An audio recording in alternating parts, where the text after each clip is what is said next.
So today's topic is masculinity. What does masculinity mean to you? How do you define being a man? And who defined that for you?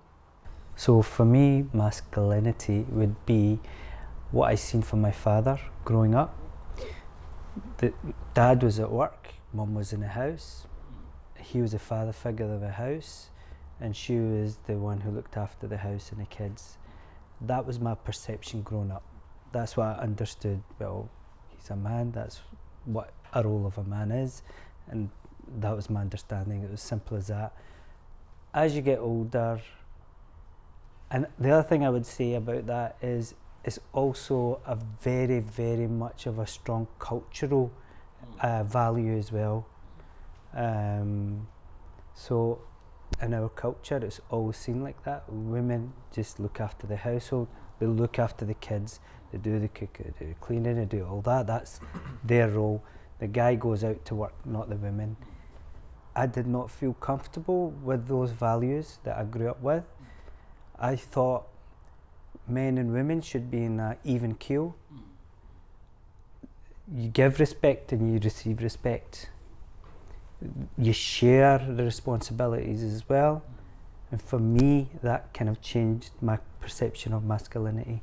That was kind of, and up till now, being a father and being a husband, I still believe my role is to protect and look after my family, and I don't mean that I'm in charge, I'm the guy and it's up to me, but when it comes down to it, I need to protect my family, I'll do it, because, not because I'm a man, it's a masculine thing to do, I'm probably stronger than my wife or whatever, nothing to do with that, just that was my own perception.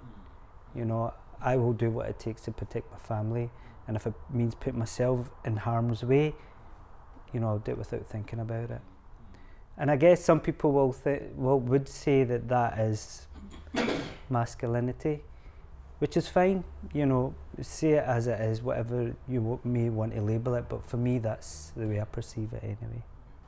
For me, I think I didn't have that opportunity to learn from a male figure. Yeah.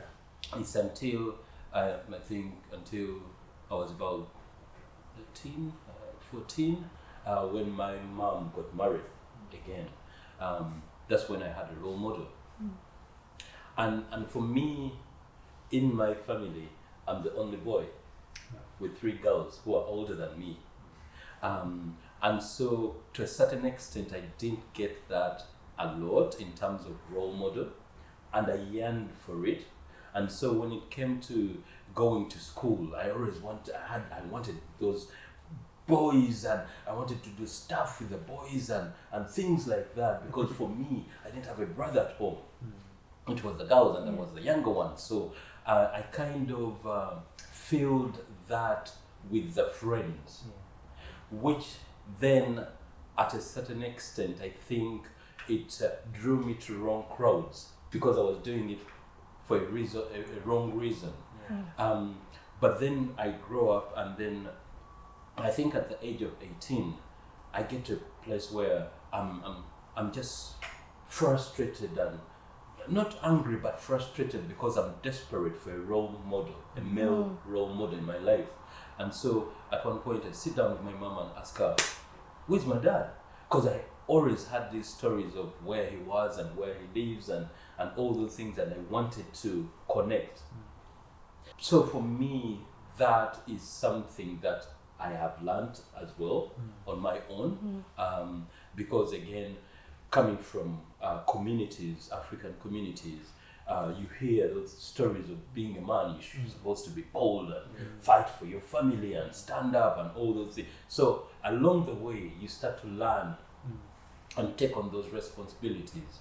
But now living in Scotland, it's a different perspective as well. So it's not just a man providing and doing all these things about the female, but it's actually allowing the other person as well to be on equal ground, if you like. And so I think for me, I've learned these things as I've gone by. It wasn't anything that was that I saw from my dad. It's things that I've learned from my uncles, from the community, from friends around myself, and sometimes it's required me to make decisions, tough decisions. Sometimes as a young man it was wrong decisions, being caught up in wrong things, but in the long run you make up your mind and you decide to, if I'm going to be a man who looks after my family, I think the right decision is ABCD. So They always say it takes a village to raise a child. Yeah.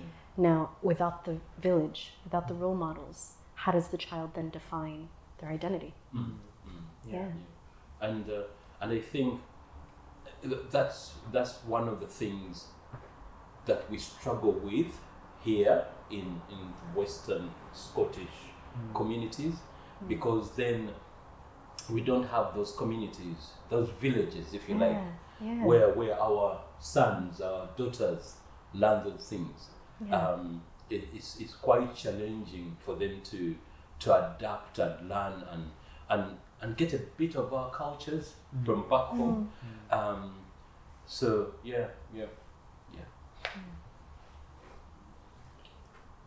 I can relate to both what you're saying as well. I'm the youngest of 5. I have 3 big sisters and a big brother. So when I was growing up, there's quite a big age gap between anyone else. But when I was growing up, my brother and my dad were always at work. It was always me and my sister and my mum in the house. So the way I was brought up as well was, it's men go to work, like I was saying, men go to work. My mum would be at home looking after everybody else. My sisters are growing up, so that was school, so they need to look after as well at the time. Myself as well, and because of a big age gap between my dad's about 45 when I was born. So there was, I'd say, when I used to look at my friends, how they were with their father, I know it's a big difference. I wasn't like that. I felt in a way I was missing out, so I used to go out with my friends at school, meet other people. That's where I used to hang a bit with. That's where I kind of fitted in, like you're saying, fitted in. A lot of trial and error. While I was going older, from high school, then I went to university, meet different people. I think while I got older as well, I found it easier to speak to my father as well about certain things as well, because when I was getting older, I think it kind of shaped me, all the experiences, and also coming from an ethnic background as well, there's also the cultural aspect. But myself, when I was growing up, it was cultural, but my family wasn't very cultural, but there was some remnants here and there. But I was much more Scottish. So most of my friends growing up were all Scottish as well, and it was interesting what he was saying. I think the other thing I would have picked up with that aspect of the father being away so much, or being at work, and that was his kind of job, go to work, provide for the family. There was another element that was missing, and that was a relationship the father had with the kids, and even with the rest of the family. I mean, I never seen any affection between my mum and dad. The way I would take my wife out and we'll go somewhere, right, if we've both been working really hard, we'll treat ourselves together, or maybe with the family or whatever it may be. I never ever seen that with my dad and mum. And that they're very traditional, how it is in our culture, they're very, very traditional that way. They got married, they had children, and they had their role and he had his role, and the rest it was it's nonsense. You don't, what's the point of romance or whatever, it's very much like that. So certainly I got a lot of love and affection from my mum. She was the one that I probably received most love from. My dad never really gave me hugs and kissed me in the cheek, or, and again, that's a masculine type kind of characteristic you would think, you'd hear about. But no, I'm not like that. I've got 2 daughters, and I dote on them, and and it's just natural. I don't try to think it. It's just natural. I have that love and affection.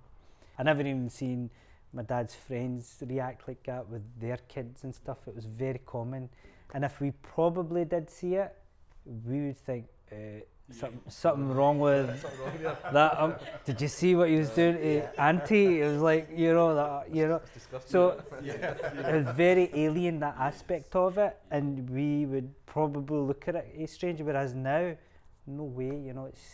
I think for me again, it's that thing where, again, the dad wasn't there.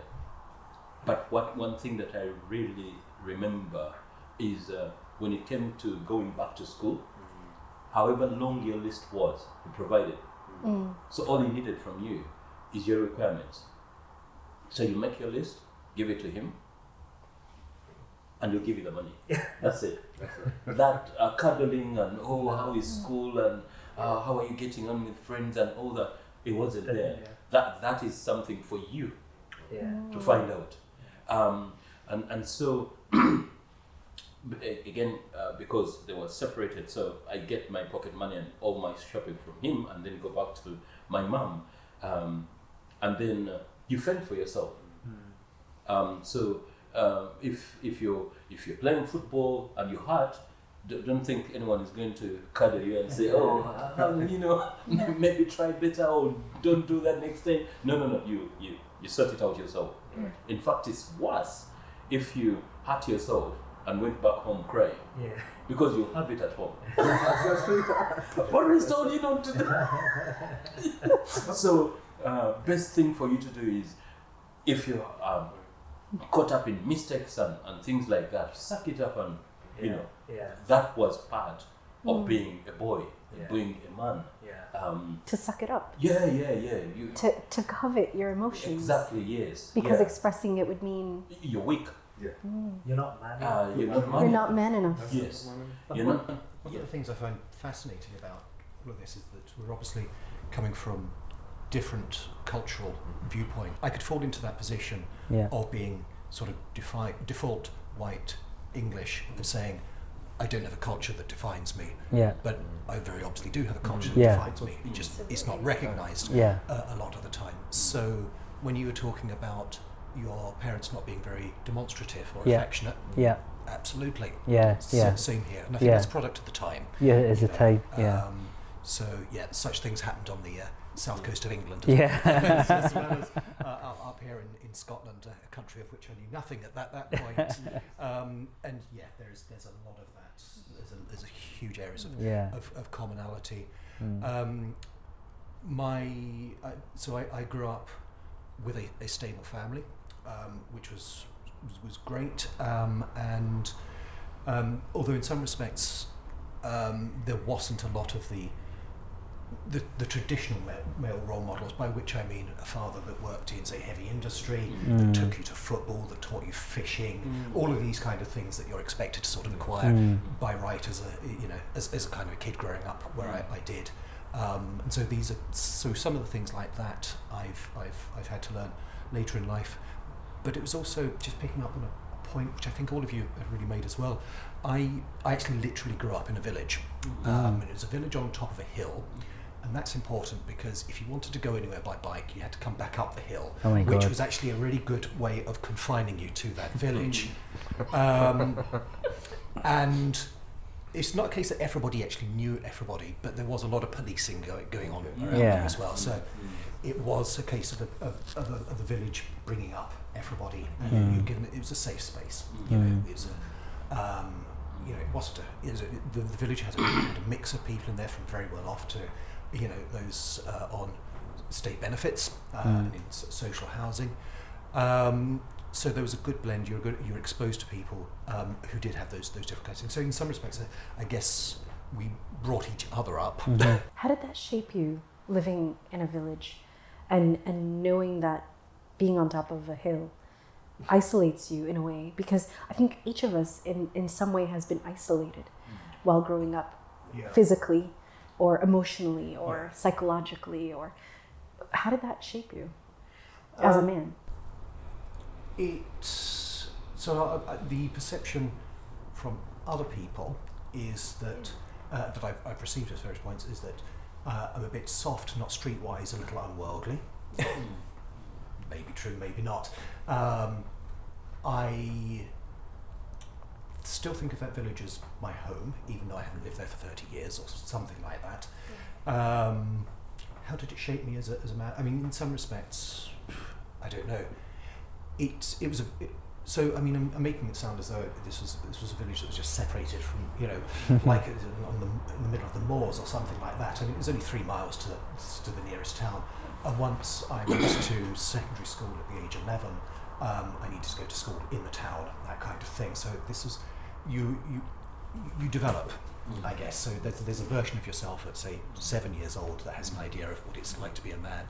Then, as I think you were saying, it develops as well, the older you get as well. So that village upbringing was, I guess, in some respects replaced in part by a sort of town upbringing later on. I don't know if that answered the question at all, or I just jumped around it very adroitly. It is that way. It's like city folk, especially like when you go back to Pakistan, and I've visited Pakistan a couple of times, there is that defining thing about folk from a village and folk from a city, and people from a village don't really adapt to city life, and they look at them differently. Oh, they're city folk, they're just too vain, and they're just brash and loud, and they're not polite people. Nothing like Glasgow and Edinburgh then. No. And then you've got the city folk that look at the village people and they think, oh, look, they're just backward, farm type people that are just, not got any sense of modernisation and how the world's going forward, old-fashioned values and old, so there is that distinction. Very much less so in the West, but still I believe there is that kind of perception where people recognise people living in a city and being city folk. And I've had that, part of what I do sometimes is we DJ, and so we DJ at different functions, so we travel around Scotland and even further afield. And even we perceive it, when you go to small towns outside Glasgow, we think, man, these guys are they're not like, exactly.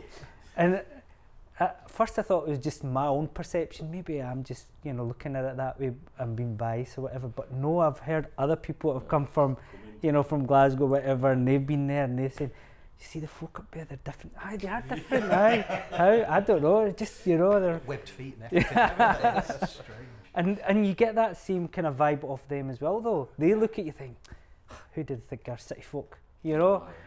So do you think labels play a major role in defining masculinity? Where you grew up, what culture you come from, what accent you have or don't have, things like that. I think what you're saying as well, being Glaswegian, we just see it as, we don't hold back, we swear a lot, we don't take ourselves seriously. So when I went to university, I moved down to London, so when I was talking to people, dealing with people, sometimes people found me a bit too much because I was saying what it is, but that's just where I was, and I was reserved a bit, so it did take me a bit of time to adjust, but I noticed in that interaction I lifted quite a good, people said that after a bit of time they noticed that they'll be a bit more relaxed about things as well, they can open up.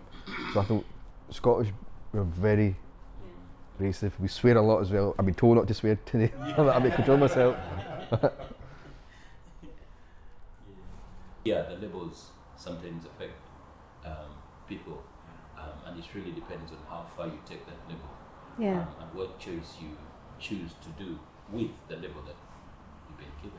Okay. Are there any messages from society or growing up that you were told or learned and don't maybe even know where you learned it? Like, boys don't cry, boys don't show emotion. The kids in the city, are more worldly. What are those messages? Or you're too naive, or you're too soft, or whatever those labels are. That defines your identity to an extent. So what are some of those messages? Let's kind of bring those out a bit. I mean, again, going back to my childhood, even when we were playing, say, for example, you're playing games or playing football, and someone tripped you and you fell down, you dare not cry. Now, sometimes it's something that you shout about and tell you, and probably even sometimes remind you, don't you think about it. Or it's just a look that your friends, your colleagues, your parents will just give you, and you, all right, okay, this is the time when I have to. Yeah. So sometimes it was something said to you. Sometimes it was just an expression given to you that reminded you that this is not the place to cry. This is not the place to this is not the place to bring up anything, and you just knew that. So So it sounds like it's two parts. It's this is not the place, and you need to know your place. yeah, yes, What your role is. Exactly. How you're defined. yes. And so, as an individual, you compute that quickly, and you make the decision whether to carry on and cry, or you know what, I'll just take it. Yeah. But then you grow with that. And I think as you grow older, those are some of the things that you have to reflect on and get to a point where you make a decision. Do I really need to carry on with this? Or do I want something different for myself, but for my children as well? Because for me, having gone through some of those experiences, I got to a place where I made a decision and said, you know what? If I ever get a wife and get married, that's it. And I want to look after my kids. I want to be there for my kids again. I want to try and do life with my kids purely because of the experience that I went So through. a conscious choice Exactly. has to be made Yes, to create change in your Yes. life. To create change in the label that's right. or the conditioning or the Exactly. blueprinting. Exactly. For example, we go back to Africa and go and visit, and obviously the lifestyle, talking about city life and village life, now it's a different ballgame when you're coming from UK and you go back and because our kids were born in the UK, they don't have a clue what is there. And so the first time we went, it was a shock for them. The way people speak, sometimes you're talking about Glaswegian being up front. In Africa, in Uganda, they say it as it is. I'll give you an example. If you put on weight and you're fat, they will say it like that. Yeah. But yet, on the other hand, back home, if you're fat, it means you've got the money. It's a different thing. For connotation. Yes. So Yeah. whereas here, if you've lost the weight and you've got you're slim, you know, then you're doing well. Yes. So we go with the kids and we take them to the grandparents and the aunties and the uncles, and they look at them and they, oh, look at this fat boy. And for the kids, they're like, oh, why are you saying that to me? And then you've got to remind them, no, it's a different culture. Yeah. They'll actually compliment you. Exactly. So you take them through that as well. So, it's. I never really explored it, I don't think. My dad was absent for quite a number of years. He went away to do business abroad, sort of thing. And I think that was in the time around like age of 10 up to my early teens, mid-teens. And that was a moment, I think, that you experience these things and you make those changes for when you're older or your youth. So I never really got told by anyone, like a father figure, a male, that, you know, this circumstances, this is how you should feel, or get up, or do this, or whatever. It was always my mum. My mum was always soft and gentle. My mum was always caring. You know, if she seen stress, she would respond to that. But saying that, it didn't make me soft in terms of, yes, I mean, I wouldn't say I was a harsh person. I wasn't harsh to anyone. I and I was always kind of conscious of people and people's feelings, and that was just my makeup. It wasn't anyone who instilled it kind of thing in me. I don't know, subconsciously through experience of life and seeing people and seeing people's experience, seeing people going through different circumstances, maybe that's what made me perceive that kind of, have that perception. But no one really kind of gave me, these are the labels and these are how you have to be or whatever. But now being older, 2 daughters, the younger one who's 12, she falls, she'll start crying, the mum goes running over, are you okay? And I dislike that. Simply because it's not that she got hit by a car, that's a different thing. You'd go running or something really bad happened, but she was playing, which are kids, what they do, they fall, they hurt themselves. I feel that there has to be a wee bit of resilience for them, even if it's a girl, not just boys, but even as a girl. Don't worry, you were playing, these things happen, you hurt yourself, don't get back up. You know, just go back out there and no, I don't want to go now. No, go back out. Enjoy it. You're actually enjoying yourself before that, were you not? So I'll explain what her, what she went through, and not to have a negative, thingy towards it. Just be positive about it. Whereas my wife, I notice it so much. Her nose starts running. Oh, we need to go to the doctor. She's not well. And I'll go, it's just probably a cold. Just give her some Calpol or give her some, paracetamol or whatever. She'll be fine. Until I know it's severe. I mean, as a parent, you'd know. Look, this is like a wee bit severe. There's times when she has severe high temperatures, and you think this isn't normal. I need to go down to doctors and get this looked at. But even this doctor surgery, he jokes as well. He's like, thank God there's at least one sensible person in this, because like he goes, all it is a flu or a cold, and I can make that distinction, but I don't know whether she is a bit too soft that way, if it's just a thing that mothers feel they're a wee bit more kind of exposed to having these feelings, but I say get up and get on with it, sort of thing, I think it's the same thing with me.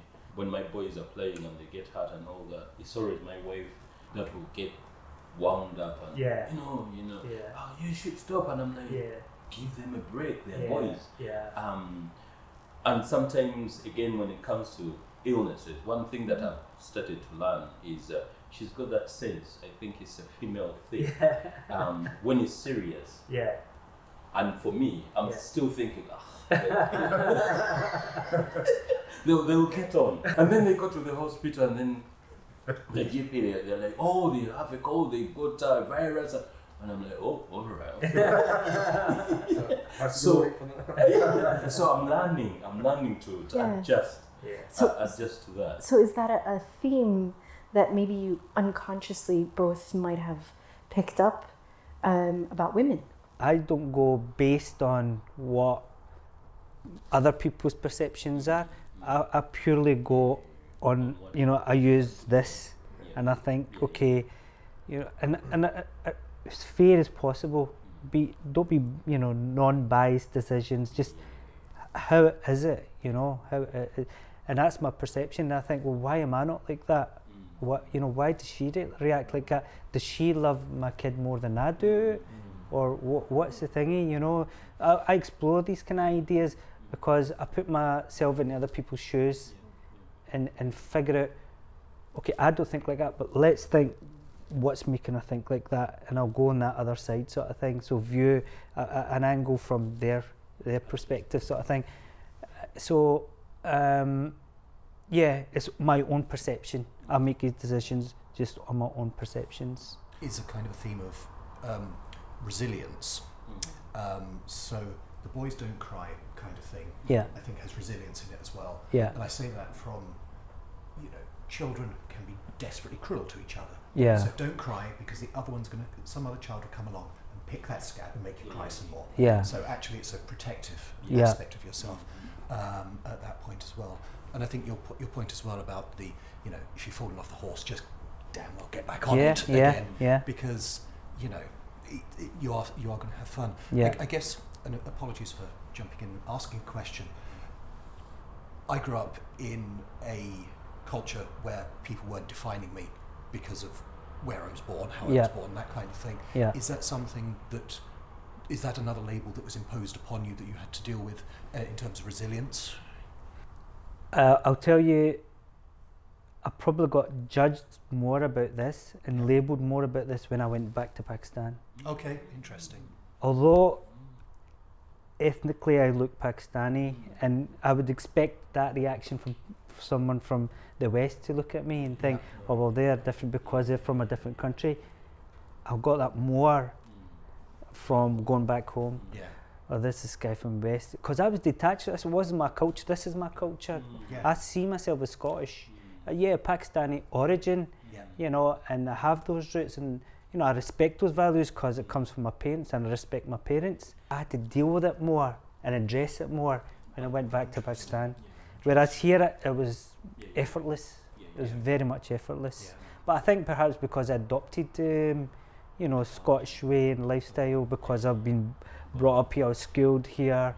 You know, that was my day-to-day kind of dealing.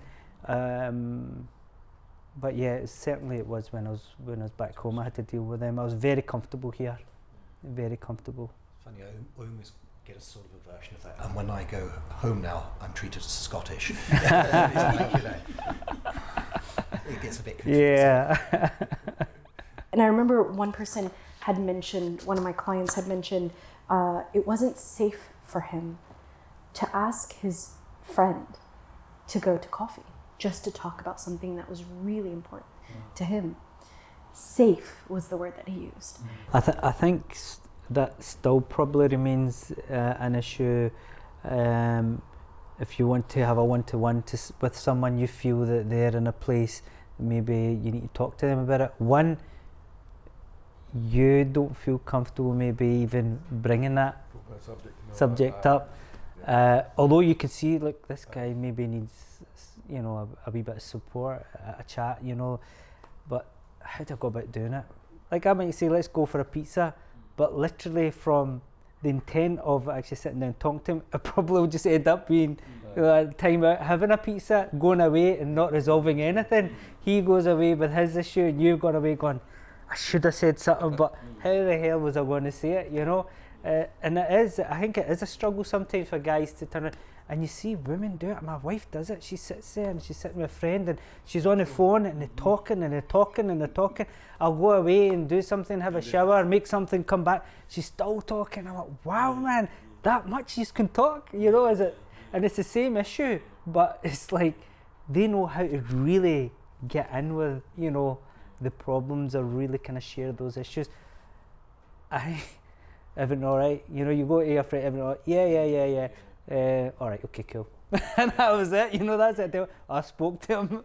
But it's not, but, you know, it's very, very difficult. I mean, there are times now, I think, as we got older, some friends that have been in relationships, and they'll come to me because obviously I'm in a relationship, married and stuff like that, so they'll think, I talk to someone who's already, you know, maybe have an idea, they can give me advice.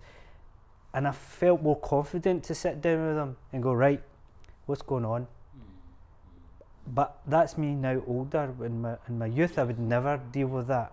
You know, I think it was very difficult to, that perception. I think it is a label thing, you know, at that age especially, to kind of overcome that. You just bottle it in and you just, and I think even the other side, the receiver, kind of just, I want to, but it's I feel very uncomfortable, uneasy. Yeah, you know, it's, but as we got older, certainly I found that it's easier to approach my friends, and I think it's a generational thing, but you know, when you get to this age, they've went through so much in their life, and I think they've now come at ends where they feel, right, I need to talk to someone about this. I think it's perhaps that, you know, they're hitting a wall and then they're deciding, look, you know, maybe they have tried to deal with it in their own ways. They try to find solutions their own, but it's never ever worked. So then the last resort, okay, how do we think? once they do open up, it's brilliant. They just completely let out, and they'll tell you all their personal things.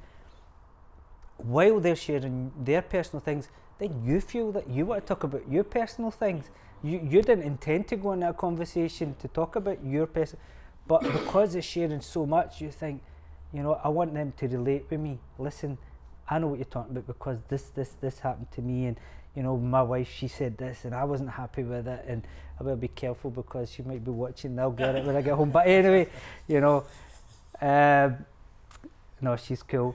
But yeah, so you know, it's they then see, oh, that is a normal thing, you know, to deal with, and then you'll question, but how did you deal with it? But how did you feel about it? But the things that, you know, I would never ever be able to directly ask him, and he can never ever directly answer to me. It's through him sharing his feelings and me sharing my kind of experience and feelings as well. It's almost like you give each other permission to just be Totally. genuine. Well, he's opening up. He's opening, you know, his personal space, and I feel, wow, you know, Shock factor.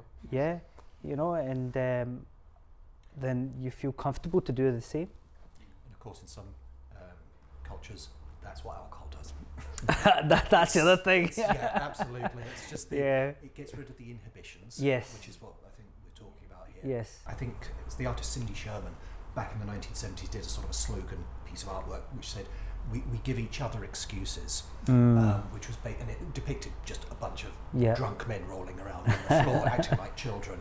And I think alcohol, we give each other excuses or permissions, and that's the fast way to it. But it's actually, I think what you're describing there is actually just trying to find that process of giving each other an excuse, each other permission to actually talk to each other, and it can be damn difficult. Yeah. It's interesting you say that, Stephen, because the message that I'm hearing is, in order for me to share my emotions, I have to be inhibited by something, by alcohol, by them, you know. Yes, you have to be, de-inhibited or something like that. Yeah, you have to get rid of those inhibitions. Yeah, which is a barrier. Whatever the barrier is. But certainly there's barriers there, isn't there? Which in other contexts, so you know, women talking to women, for example, as you're describing, there doesn't seem to happen. Whereas between men, it obviously does. Until I think there's a certain level of trust there. Yeah. Is that true for each of you? I think it's slightly different for me because you touched on relationships, and I didn't grow up here. I grew up in Africa, where I had the relationships, where I had built the trust with my friends and community and all that. And so 11, 12 years ago, I made the shift, come to the UK. Now, when you come to the UK, it's a totally different environment, so you're starting afresh. So relationships take a while to build. And while I want to be open and make friends and be real to one another, it's not as easy as it sounds. It takes time.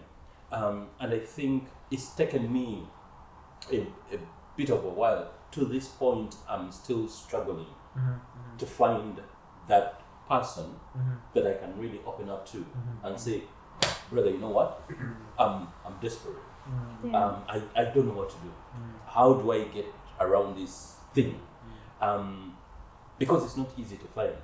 And so with that, you find that sometimes the friends, the people that you have around you, they are shallow relationships, and therefore when it comes to some sensitive or deep issues, I'm going to be a man. I'm going to be, I'm going to hold it. So does going to be a man mean putting on a mask? Sometimes you'll find that you're just pulling through, you're just pushing through. But realistically, no. And then you get to a point where my wife, again, she'll get those calls and she'll chat away with people, and you're just like, oh, wow, how does she do this? And she'll open up to her friends and all that, and you're just like, my goodness, where am I going to find that person that I can do the same? Because having a relationship, a deep relationship, takes time.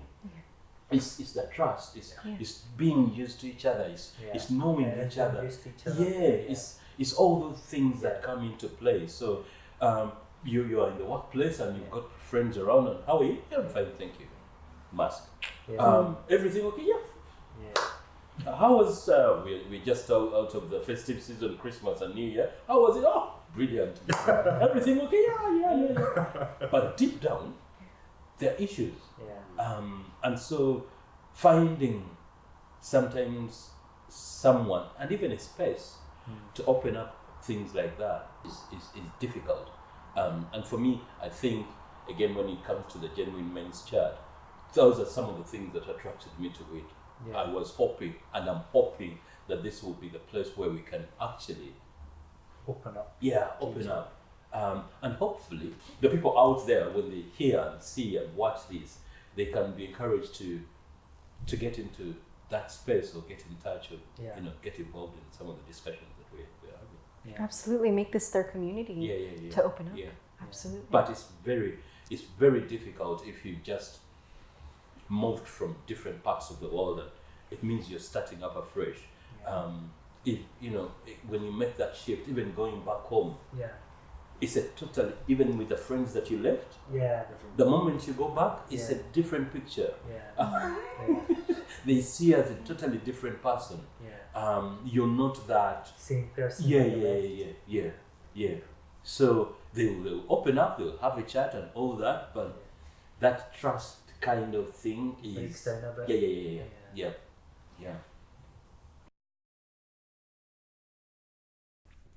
I've got 2 sons and a daughter, and my daughter was my first child, so I actually think I found it easier having a daughter. I don't know why. I felt like there was less pressure. I mean, it was daunting enough becoming a father, but I don't know why. But I felt like as soon as my son was born, and he was a he, obviously, I was suddenly terrified that I was this role model for him, and that he was going to look towards me as this example of what a man should be. Oh man. And so then at that point I remember being like, this is quite a daunting prospect, because it was only at that point I think I really considered who I was in that respect, and the things I did and the way I behaved and all that sort of stuff was actually going to have like a significant impact on someone's life, and how they were going to then develop themselves into a person, into a fellow man. I think the concept of masculinity is quite an interesting one, and it's something that I've battled with, I think, throughout my life, because, and it's kind of what I said in my video intro, but through school I always felt like there was things that I was asked to do, like we talked about, like in PE and all that sort of stuff, where, to be honest, I was never particularly comfortable doing. I didn't want to do the things that I was being asked to do, but I was definitely made to feel like I wasn't a man for not wanting to do them. And I always remember a time when I was like 16, 17, and we went to this like Outward Bounds thing, and it was all like, obstacle courses and all that sort of rubbish, right?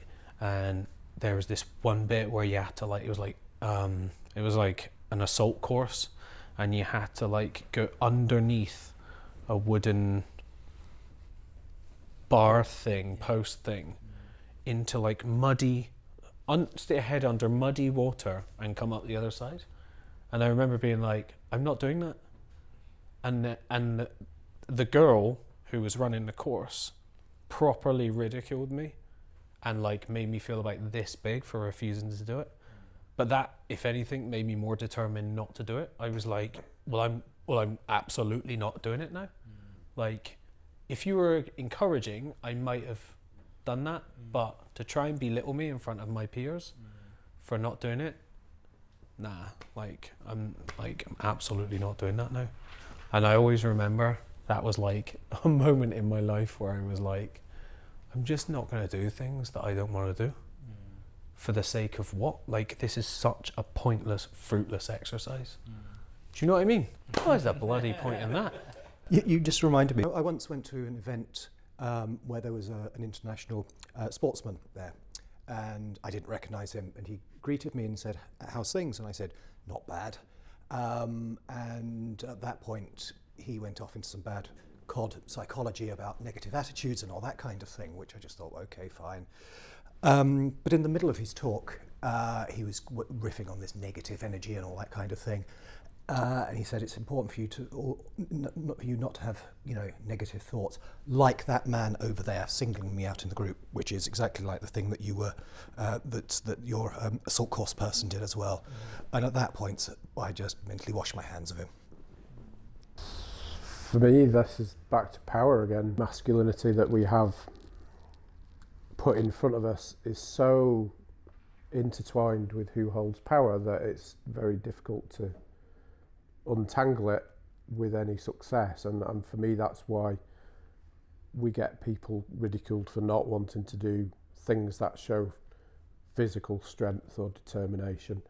We get people playing a game in a group that says, I'm better than this guy and this is how I'm showing you, aren't I great and big and strong and powerful.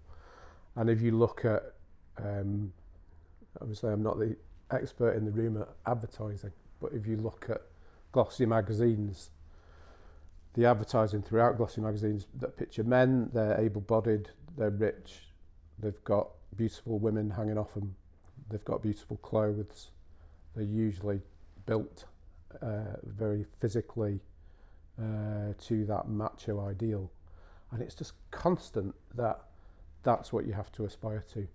So to ever step away from that, which most people have to, it's not normal life, but to ever say, that's not what I want this other thing that's about sharing and caring and enjoying life and not chasing stuff I'm never going to get, it's not allowed. It doesn't fit the predominant mould. So, Well, who says it's not allowed? Society. That's why you get ridiculed. As much as we don't like to admit it, humans have a pack mentality. We like to fit in, we like to be accepted. It's unpleasant to not be accepted. It causes friction, it causes pressure. It's an easier life to not step out of line. And that results in things that we've talked about in the group. Do we call people out? Do we challenge people's behaviour when we're in the pub with a group of guys? Do we challenge somebody that we don't know if they're exhibiting behaviour that's unacceptable? Do we step up? And if we're stepping up to challenge something that's blokey, matey behaviour, you are definitely putting your head above the parapet, and it's uncomfortable. So even though, for me, right, the vast majority of men in the world have no power, they really don't. They might be bigger and stronger than a female partner, or bigger and stronger than their kids. But other than that, they're a pawn like everybody else is a pawn. But we're not brought up to believe that. You're brought up to say, I can cope and I can do it and I can handle it and I'm going to be better than the rest. And it might not be by your parents, but by the entertainment that we value and that money is spent on in advertising and everything that says, here are messages about what men want and what men do if they're successful. And this is what you should copy. It's all that macho nonsense. So the promotion of this concept of an alpha male is pretty much the way men are perceived in society, is what I'm hearing. From my perspective, that's what I see going on, and I may be like reinforcing my own beliefs in it by picking out what I want to see. But You know, I've got a little boy as well, he's 8. Already the behaviours he's displaying that come from school, and they're not from home, because we don't let anything rest that is oppressive to his little sister. He's starting to display and work out how he's top dog in the family, you know, being competitive, proving his strength, proving he's fastest and biggest and cleverest. And it's a lot of pressure, because it's much easier for him to not have to do that all the time. It's very sad. And that's why I got involved with this, I suppose. You know, in our little corner of the world, if we are saying, come on guys, you can be who you want to be, and the rest of us will back you up with it, then it's a positive message, and it's one to be applauded and to be part of. No matter what part of the world you're in, there's that kind of hierarchy. It's seen as the male dominant figure, and a lot of people follow that narrative automatically. They have to fall into that, and all cultures recognise that, and it's a very common belief, and so people tend to use that as an example of where how men should be perceived and how they should grow up to be like, and the position of where women should be within that society as well. It's sad, because it does cause a lot of problems for when you're a kid and you're growing up and you don't fit those roles, and you're dealing with a lot of torment from other people and negativity, because you're not accepting what other people feel that you should be like. And that thing about in the changing rooms, like people getting changed and they all have to be like butt naked, and that to me is disgusting. I mean, I think that whole practice is like, I don't want somebody's bare backside in my face. It's just like, it's not about manhood or anything. It's disgusting. Just keep it away. I just like my private space. What's wrong with that? And you can't say that, because if you say that, then you're perceived as less manly. But it's nothing to do with me being ashamed. It's just, I like my privacy. I don't like exposing myself. It's just my own personal thing. I don't want to see other people walking past me, with their manhood. You just keep it to yourself.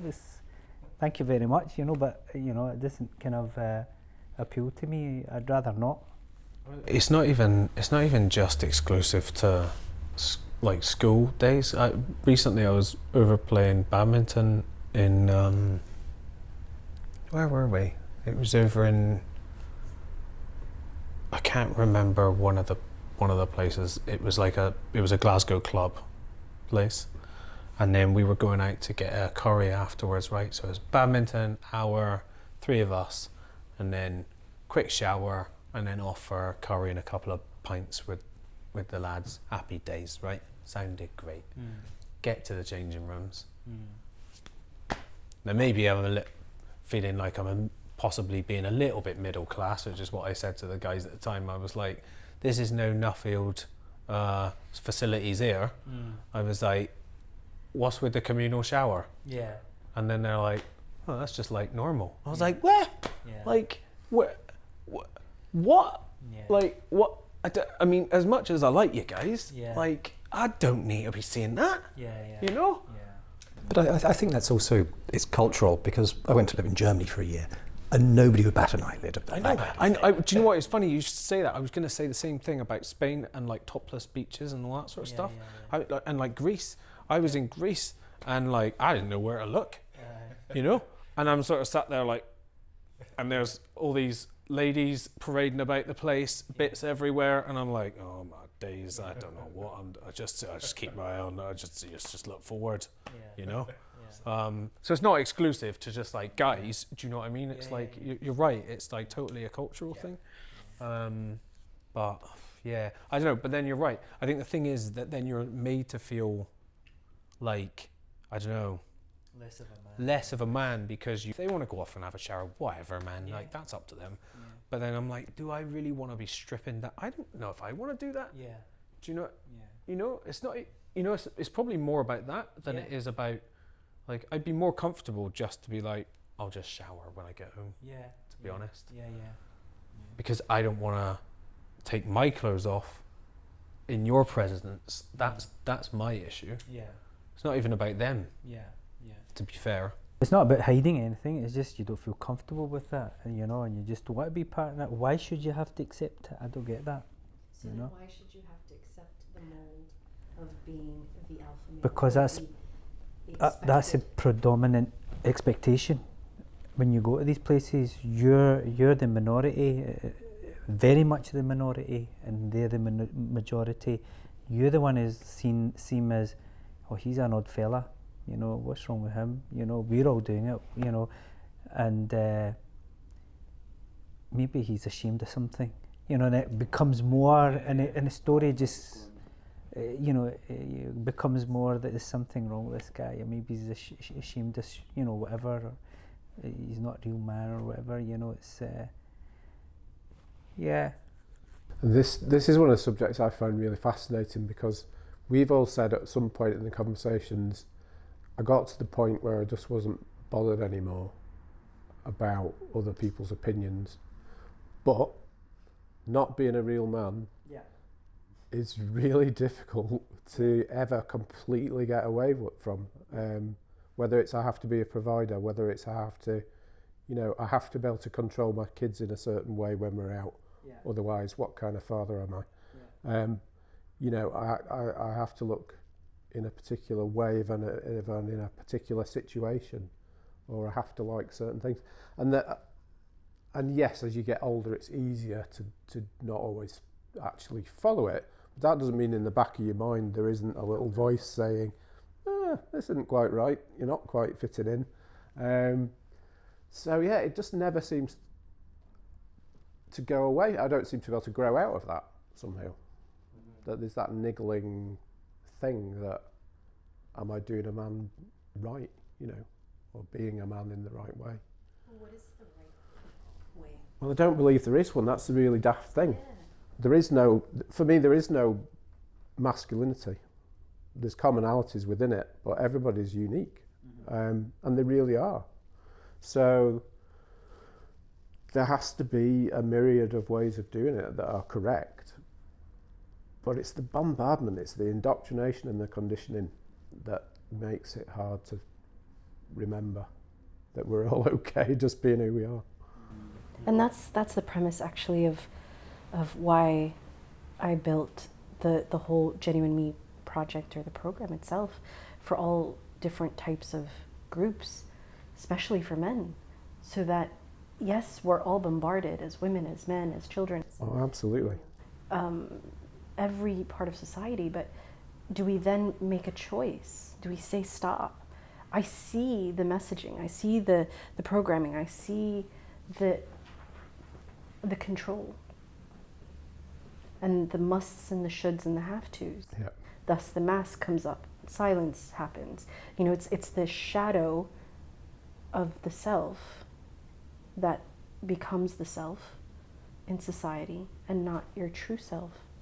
So the whole point of being genuine, being yourself, is inhibited because of the societal expectations and norms and what a real man should or must or have to be. Now it's our turn, I think, maybe to understand this and understand the value of men, understand the value of women, and then we've got kids, we can do something about that.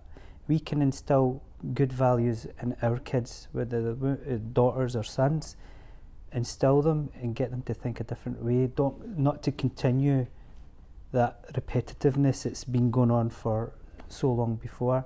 And I think that's a part I would see that I could perhaps make, you know, to make those changes within society. Start with myself, start with my own family first.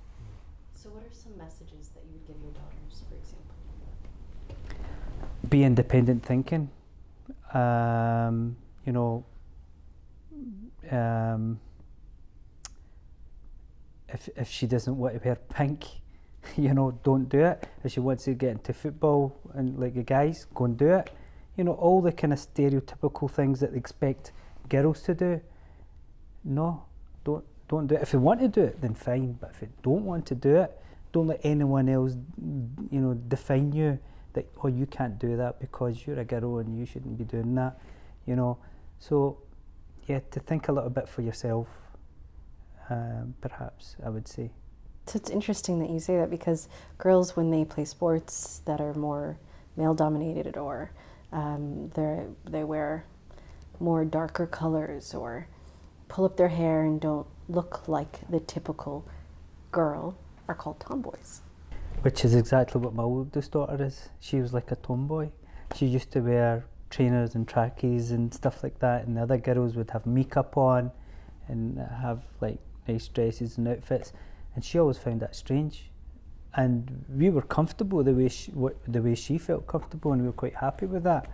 The younger one, she goes through phases, so sometimes, you know, she won't want to be, if she's like going out with her friends or whatever and they're having a wee party, she'll dress up, make a bit of effort. Otherwise, she's the same.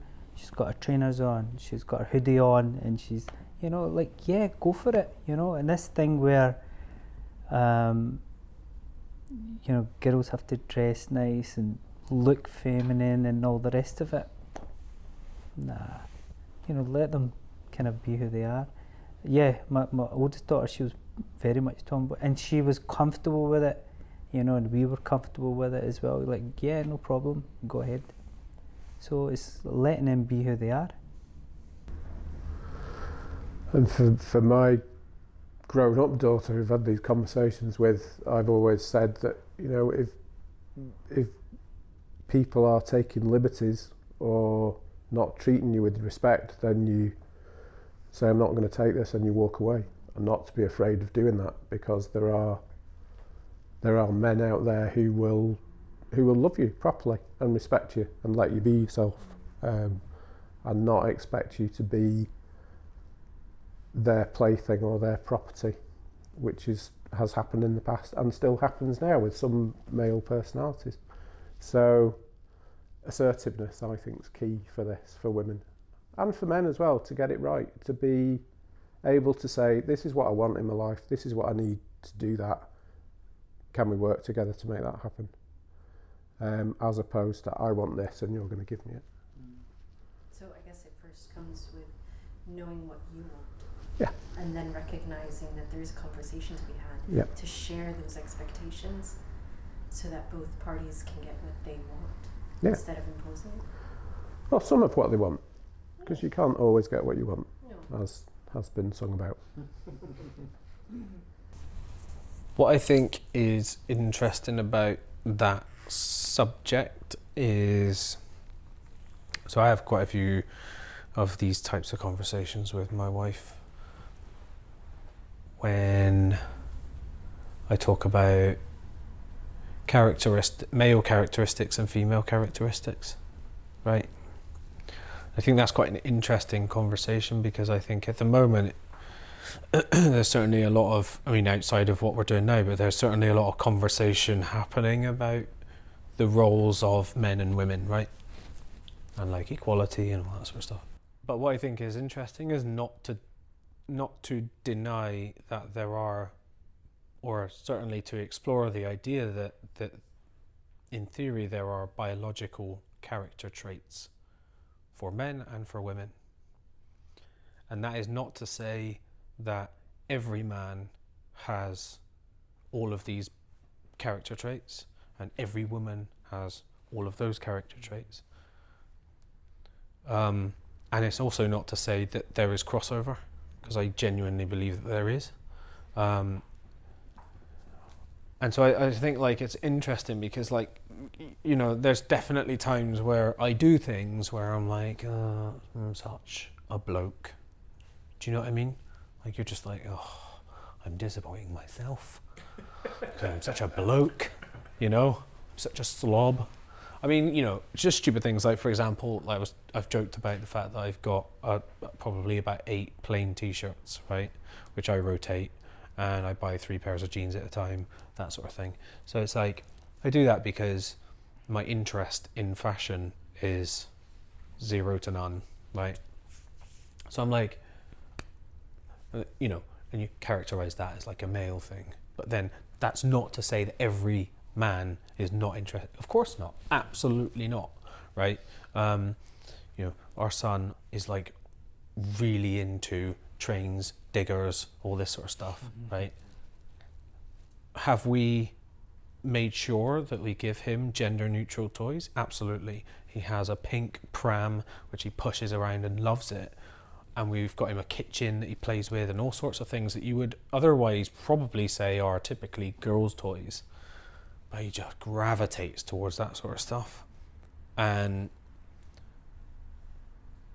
is that a biological thing? I believe that there are biological traits that evolution has meant the male, having been the person that often has to do those jobs in history, it's almost been like we've sort of been bred in that direction, and then women have been bred in that direction, and so here we are, but then society's like, but actually we're not all like that, and so it's okay if you're not like that. And my son, yeah, he totally is gravitating towards that stuff, and I'm like, I just find it totally weird to watch it happen. But then, am I surprised? Probably not, no. And my daughter, you know, she loves nails, hair, makeup, you know, dressing up and, you know, making herself look pretty and all that sort of stuff. But then, you know, not being funny, if you look back on thousands of years of evolution, if that's how you see the world, by the way, I should clarify that. For me, logically, I'm like, well, look at our roles. Look at what we have come to be as men and women. And it's only now that our intelligence, I believe, is surpassing biology. So now we're starting to be smarter than that. And so it's like we're battling against biology almost. Do you know what I mean? I do know what you mean. And logically, you can follow that argument as well if you like. So for the people who didn't... Well, if you think about a male role in nature, so a male role is to defend territory for its family. Female tigers do all the hunting. Male tigers sit about and fight each other. You know, elephants the same, orangutans, gorillas, all these animals, they do it. So if you take that argument that, you know, a traditional male role over centuries has been defend from enemy attack, and that's about it. Maybe chop some wood now and again. But if you look at society over the last 500 years, so you get rich people who haven't had to do fighting anymore because they can pay somebody else to do that. And then normal men's development has been that, you know, up to 200 years ago, lots of men went off to war.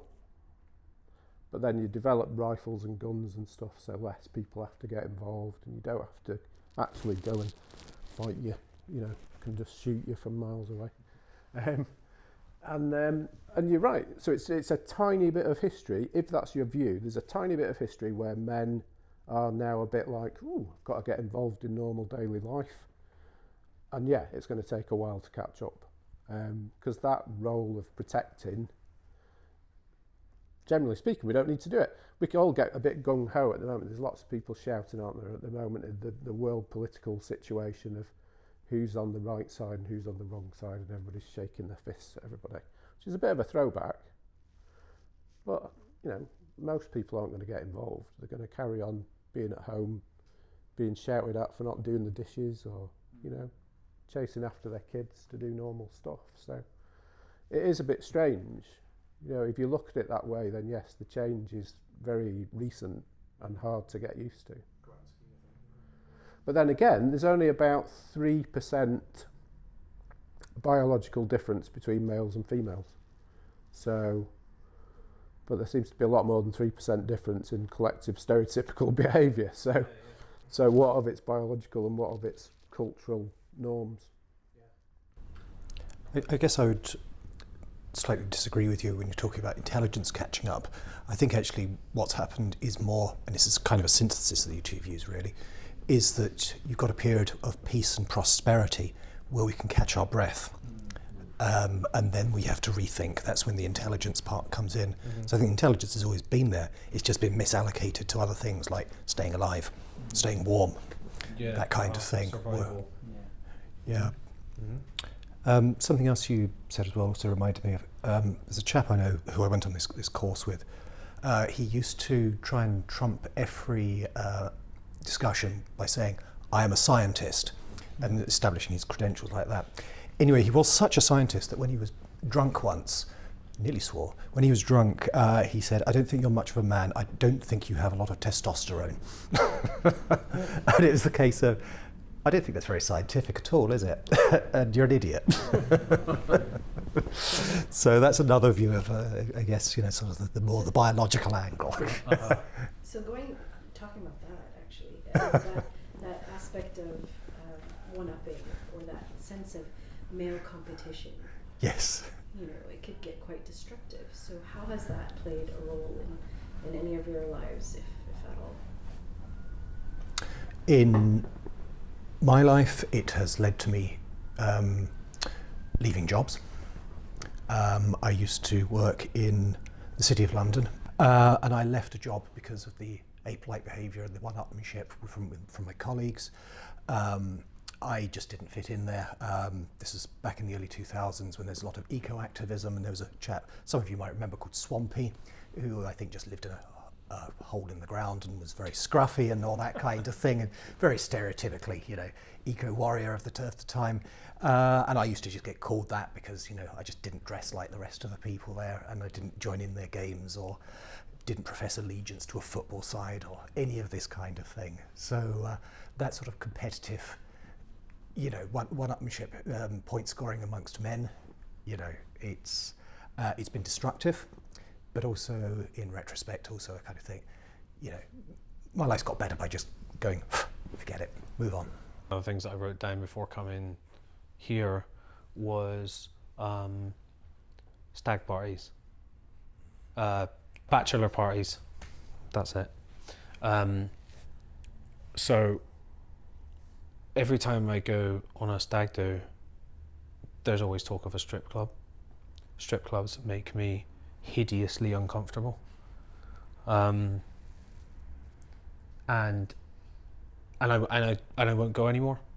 And that's always a very unpopular opinion on a stag do, when you're like one of 20 blokes who's like, actually just gonna put my hand up and say, not that keen. So if you wanna go, I'll just like get you on the other side. And I actually did that. I was in Hamburg on a stag do, and they all went to the strip club and I went to the casino on my own. And almost got into a fight with a German guy about blackjack. But anyway, I'd much rather that than the strip club, frankly. But it's that sort of thing where you're made to feel about this big because you don't want to do something that's perceived to be macho and, lads. And you're like, oh, not really into it, to be honest. Like, that makes me feel uncomfortable, so I'm just gonna distance myself from it. I'm not saying you shouldn't do it. Do what you want. Just, I'm not getting involved, So yeah, there's that sort of thing. And like certain social events where I think you touched on this before, but like guys that are like, oh, pull up competitions or press up competitions, and I'm like, no thanks. I don't need to get down and do press ups or a bloody arm wrestle with someone to what?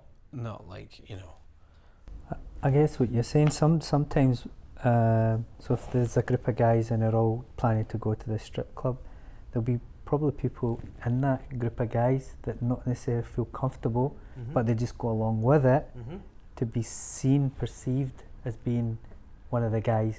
I would put money on it. He's manly enough, but really he's probably sitting there putting a fake smile on, pretending he's enjoying it, but thinking in his mind, I really don't want to be here. you know. Because it's not a comfortable place to be. No, Like, but you can, as you say, some people might not have the courage to speak out and to say, like you did, and go like, you guys, I'm going to give this a miss, because the stigma that they may feel that they might be labelled with, so they'll just think, you know, save face, I'll just go with them, you know, and they're sitting there pretending they're enjoying an environment just so people can be accepted. I think that's the sort of stuff that I think needs to change, Yeah, to be honest. just speak out and say, Uh-huh. I was like yourself, I just go in and get what I wanted, a top here, a bottoms here, trainers here, I've got my stuff, and away I went. And then I got married, and then I went shopping with my wife. Wow, that was something else, because like, I hadn't experienced this before. I was like, what? It takes this long? Come on, just get what you need. Do you not know what you need? Just pick it up from the, and let's go. Okay, it's not in this shop, we'll get out of that shop, we'll go to another shop, check.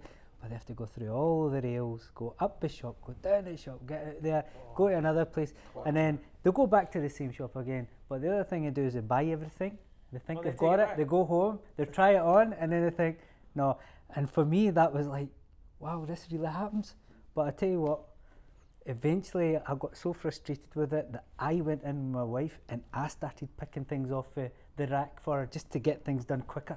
Come on, right, you look there, I'll look that side. And we're going through the racks. Right, I know what size you're, right, go take this in quickly, go try it on, you might look good in this. Divide and conquer. But you know what? I've realised I'm pretty good at it now. So she's like, we're going shopping, you need to take time off work because we're going shopping, and you're coming with me because I can't shop without you. And I thought, what, seriously? Right. So I just shot myself in the foot with that one. Oh man. Yeah. And then now I go home, and my oldest daughter, she's there, and I come home with my wife, and they're like, oh, have you been shopping? Yeah. And she'll tell her, I got fed up looking, but he found lots of stuff, and look at this one, this looks great. I mean, he's done a good job. Oh, aye. And now she calls me Ladyboy, my daughter. And then even my younger one, she's like, Ladyboy, did Ladyboy buy you that, Mum? You know, and all. But just banter anyway, but that way, it's just, yeah. That you're comfortable with that. Yeah, I think it's fun, but yeah, I'm pretty good at picking ladies' clothing, by the way, so any ladies have any... want any advice? Yeah, just send them my way, we'll go shopping. Yeah, absolutely.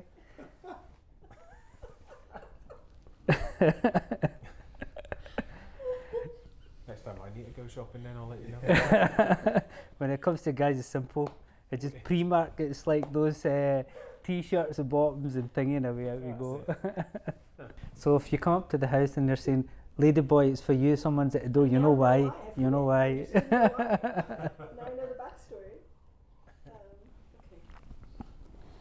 The other thing is that people actually find that quite weird, because like when we get guests come up to the house, and like he'll come up, this man will come up and I'll make a comment about something, and it's a very affectionate comment or something I make, and my daughter's there listening. She'll go, this man or someone, yeah, he knows that because he's such a ladyboy, that kind of way. Just so it's like an own kind of joke in the house. It's but I go with it because it's fun. It's yeah. Now we know. Now you know. Now we know. It's actually kind of, I find a bit uplifting as well. It's like stuff you said, everyone says stuff, and I'm like, yeah, happened to me as well. I've seen that as well. Yeah, I remember that. Happened to me as well. I remember that time I fell down, and then my dad said to me, I was crying. He goes, why are you crying for? Not because of my injury. I was like, that was secondary, But I understand where he's coming from. Yes. It not always was bad intentions, that's just the way he was. But it's like, but it's good to hear everyone else had that kind of similar experience as well, yeah. But I think just, do you know what? Just talk to people. Yeah. Just be yourself. That's right. And we just had a simple discussion about a random topic, Yeah. and over an hour now, and it's just, and the way it's gone, I feel like I've taken a lot from you. I think just what we talked about, I'm thinking now, how am I going to take from tomorrow? How am I going to take this on board now? Because I feel like I really look at things in a different way now. So I'm like, and this has been a short time, so that also is a reflection of men only talk. Yeah. And in a wee small situation, a small time, now We need spaces like this. We need places where we can be open, where where we can chat, where we can challenge each other, where we can hear and listen to each other. I think spaces like this are not there, and we need to have more spaces like this. We need to have more discussions like this to help us to become good citizens, I suppose. I guess my takeaway would be is that a community already exists where you can get help, you can get advice, and you can get feedback, and you can get an ear. It's just that we often don't know how that community is networked. So to go exactly to your point there, this is we all have something in common. We live in this great city. Yeah. You know, we have a shared cultural background. Yeah. I'm going to guess we're all of similar-ish ages. Yeah. You know, we would have had experiences of, you know, of doing silly things in our 20s Yeah. that are going to be common to all of us, Yeah. and of dealing with families as they grow older, both in terms of, say, parents and in terms of children in some cases as well. But that community already exists. Yeah. It's just how do you just make it spark. Yeah. And I think today has been an example of how you start to make that spark. Yeah. I spoke to yourself, I was a wee bit anxious about coming here because a lot of people I didn't know. So I was like, we're going to have these conversations, and there was a lot of issues there, very personal issues, very, you know, genuine men's, you know, chat, and what are we going to chat about? And I'm going to feel very nervous, extremely nervous about this. You know, I'm going to sound silly. I'm not going to have much input, and that was one of my things. If I don't have anything to say, I'm not going to say anything. And I thought I'm just going to sit here, and I probably spoke the most. But I just thought I'm just going to sit here. But what I would say is that feeling that you have of, you know, I'm just going to stay out of it. Don't do it. If you do it, you're just, you know, letting yourself down. You really are letting yourself. And for me, I think it was a challenge, but I pushed myself. I goes, no, I'm going to do it. If I mess up, I mess up. But at least I can tick that box and say I went there and done it. Or else I can say it's no my cup of tea, and just, you know, get on with the rest of my routine, my daily thingy as it was before. So definitely, I think, you know, just push yourself, just go for it. You've got nothing to lose. Join us for our next episode. And remember, our motto for 2020 is together we can change the world. Many men, many conversations. I was like, finally, a sport that I actually enjoy. However, every time I did it, it nearly killed me. Like, I mean, come the end of the week, I was like dying. And then it got to a point where obviously I was getting older and a bit more rotund. And I would go on ski holidays and duly embarrass myself in front of my friends because of my inability to get down a slope without wheezing my way to the bottom. And I decided now with my kids, I'll try and get more healthy.